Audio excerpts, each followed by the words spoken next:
আসসালামু আলাইকুম।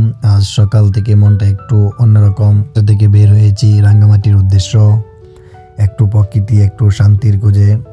তো বাসে উঠে বসেছি, তারপরে সকালে নাস্তা দিয়েছে, সহজ খাবার, কিন্তু এই যাত্রার সময় সব কিছুর জন্য একটু বেশি ভালো লাগে।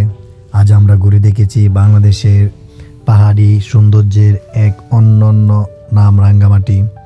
বাস্তব জীবন থেকে একটু বিরতি নিতে প্রকৃতির কাছে চলে আসা, পাহাড়ি রাস্তা, সবুজ গাছপালা আর নীল আকাশ, এই পথ চলাতে শহরের কোলাহল যেন অনেক পিছনে পড়ে থাকে।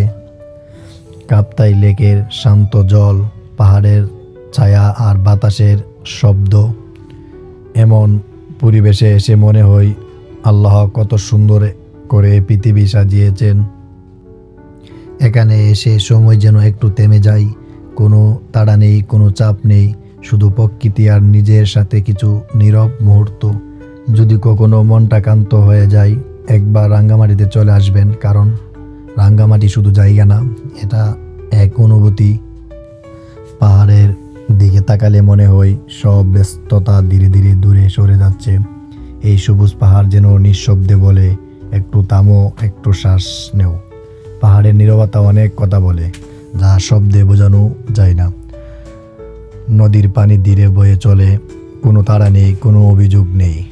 এই শান্ত জল দেখলেই মনটা ঠিক তেমন শান্ত হয়ে যায়। কাপ্তাই লেকের পানিতে পাহাড়ের ছায়া আর বাতাসের ছোঁয়া মুহূর্তগুলো মনে গেঁথে যায়। ভিডিওটি ভালো লাগলে অবশ্যই লাইক কমেন্ট করবেন এবং পাশে থাকবেন। আসসালামু আলাইকুম।